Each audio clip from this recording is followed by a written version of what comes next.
Throughout Birmingham, there are many students that strive to be the best they can.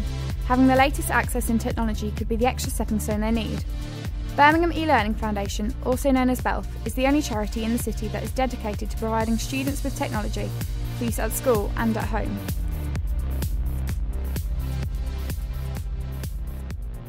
As a charity, they rely on contributions from schools, parents, volunteers and sponsors. Continue to watch this video to see some of the impacts that BELF has had on the young people of this city. BELF, Birmingham e-Learning Foundation. We've been around for over 10 years now, so we're celebrating our 11th year. I think in essence, we give out lots and lots of technology. So currently it's class loads of iPads that we give to kids, mainly in inner city Birmingham. So it's all about allowing these kids to catch up. The idea is what we call the digital divide. And the digital divide is simply stated as there are haves and have-nots. And what we try to do is to address the fact that with these children and these families, they don't have the technology that richer kids have. So what we do is we go around class by class, school by school, and help close that digital divide. One of the luxuries that I have in my job is to be able to go from school to school to spread around best practice, to spread around ideas, and to compare notes and just sort of spread the word. We know that children do better in their grades. We know they do better at GCSEs. We know that they do better on their literacy numbers and numeracy scores, all those sort of things. It's actually difficult to figure out exactly what it is we're doing and what we do around technology that helps with those things. But we know that with good teaching and with good schools and with organisation, it really does make a difference to these kids. So in terms of their schoolwork, yes, they do better, but more importantly, in terms of in society, they feel less left behind.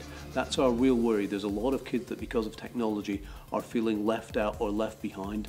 It's really made a big difference in their reading scores have really increased this year, as well as their sort of composition part of writing as well has been an awful lot better because they've been excited to do things. It's also had a big impact of what they do at home. So they go home and mums and dads are really engaged as well. People that work for charities, it's often about compassion, it's about seeing things that they want to change for the better. We do see a lot of things with measures and bright kids that do better on their exams, and yes, that's important. But at the end of the day, for me, it's about the individual children. Every time I meet a group of children or a new school, I always try and find that one child. It's the child that's been left behind somehow. And it's the child who's been left behind because of the chaos in their home life, or there are a myriad of reasons. But for whatever reasons, one of the things that I take to heart and is most important to me is this idea of inclusiveness. We make sure that we cover every child in a class, every child in a school, every child in a year group.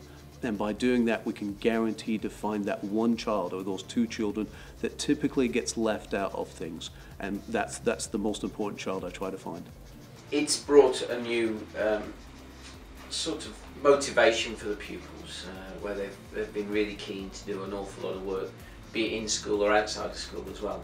So that's the biggest strength, as well as being able to do lots of literacy, numeracy works with different apps and things like that. But it's that motivation. We do have a lot of mundane things to do within school that the iPad bring to life a little bit more, that perhaps even a good teacher can't do. We're very successful in supporting parents, in supporting schools to help with funding, but we recognise that there's this thing going on about the big society, and we are trying to help people help themselves, and it takes a lot of organisation, but we're getting there and we're being very successful at that.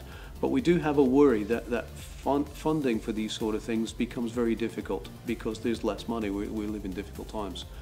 So that's the main thing. But the other thing, in 10 years, we have been very successful. In the last 10 years, we have helped something like 36,000 pupils and their families. I would be very happy if in the next 10 years we could help at least another 30,000, and that's a lot of people, a lot of families.